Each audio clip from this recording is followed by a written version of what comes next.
Welcome to International Securities Exchange's podcast series. Facilitated by renowned educators, ISE podcasts are intended to teach beginning as well as seasoned investors the ins and outs of trading.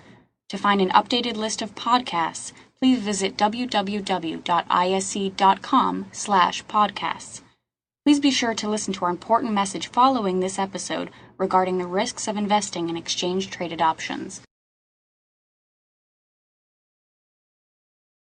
But let's go back to CDD and let's do another quick analysis, because we're going to talk about the same idea that we looked at in the last trade, except in reverse.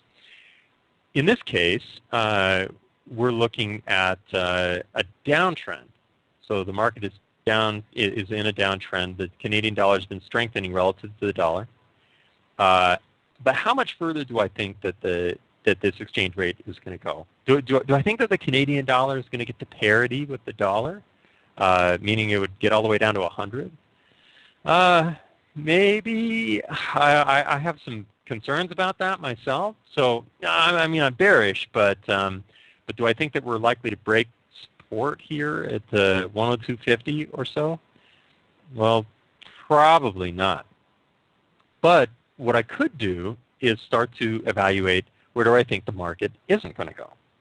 So let's say, for example, I'm just drawing these lines kind of quick and dirty here, but I find it's a lot easier to get the point across when you can kind of graphically represent it. That way, if you want to repeat some of the work that I've done today on your own, you know what the charts look like and where I drew my lines. So our prior high was at about 108.50 or so. And I can start to look at that and say, well, how likely do I think it is for the market to get up there to 108.50, or even higher than that? What about maybe 109.50, the prior high before that? So I can start pricing options to say, well, so let's say it's 109.50. What are those options that expire in December worth, and how much premium would I be able to collect? So if I were selling calls in this case, because I'm bearish, so I think the market isn't going to go up. So if I sell a call, then those calls are going to become worthless, which is great for me because I kind of sold high and then I'm able to either close it at a lower price or just let it expire worthless if the trade goes my way.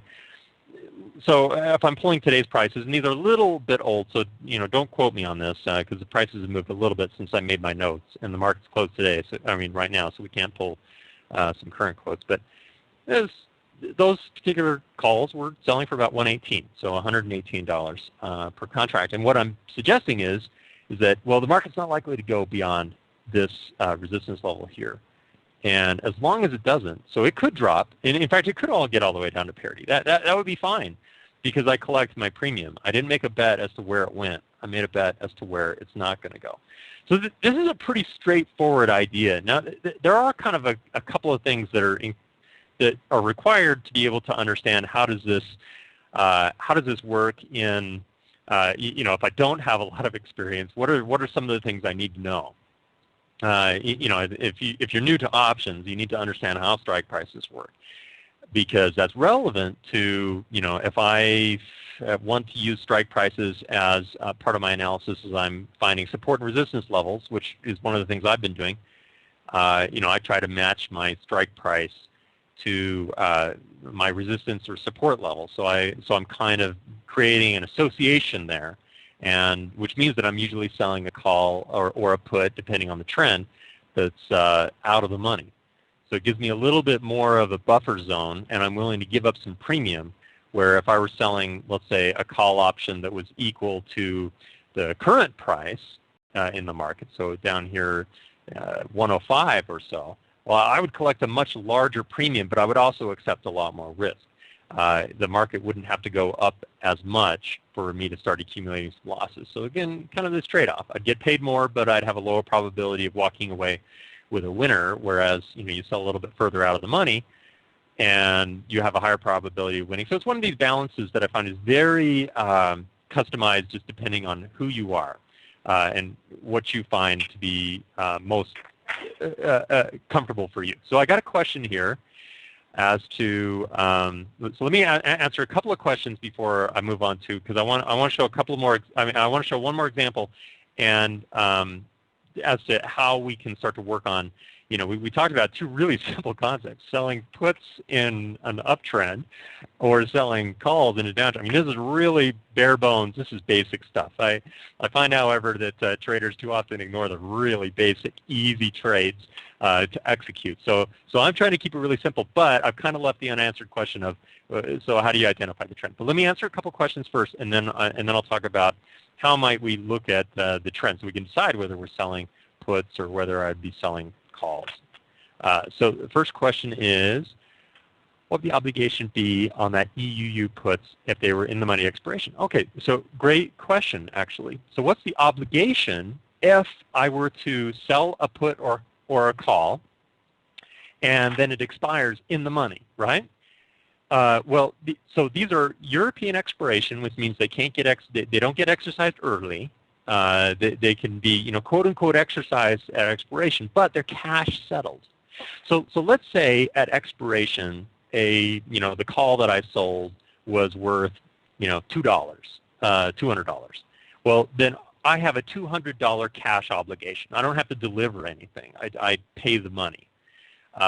So they're cash settled. You don't have to go through. I mean, you wouldn't ever actually deliver, Canadian dollars or euros or whatever it is. It's just, however much they're worth at expiration, that's what you're on the hook for in cash. Obviously, if you want a little bit more detail as to how your broker handles exercise, you want to talk to your broker. But I know a lot of traders, and I sometimes fall into this category. It kind of depends on the situation, but I know a lot of traders who they never let their options expire. They always buy them back. And I know that it's becoming more and more customary for some brokers to allow you to buy back a very, very low value option. Maybe it's worth 5 cents now or something like that. It's out of the money, and it's only worth a little bit, but they will allow you to buy it back for no commission or reduced commission rate. So you may want to talk to your broker about that too, because I'm seeing that kind of an offer thrown around a lot more these days. And a lot of traders will. They may hold on to an option that they've sold. So let's say, for example, that we were making this trade here, just hypothetically, and the market subsequently begins to drop. Well, great, because all of a sudden this option, instead of being worth 118, let's say the market drops, and now all of a sudden it's worth 50 cents. So we're in a profitable position, and we're nowhere near expiration. Maybe it drops to 50 cents because the market really starts to boogie and gets all the way down here towards support below 102.50. Well, yeah, you could definitely buy that back if you feel like you're concerned about a support bounce and you don't want to hang on to the obligation. Maybe you want to do another trade or something like that. It's really kind of a case-by-case scenario, but I don't think that would be unreasonable at all, but to close that position early, and you definitely can.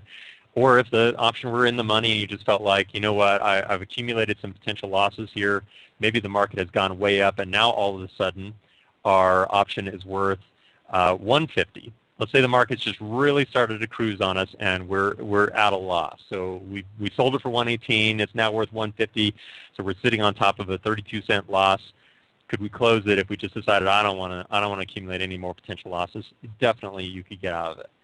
So lots of flexibility, and the obligations, quote unquote, from being the option seller are actually quite flexible. So it makes it a very convenient market to trade. Thank you for listening to our podcast. To find more podcasts on options, stocks, alternative markets, and market data, please visit www.ise.com/podcasts.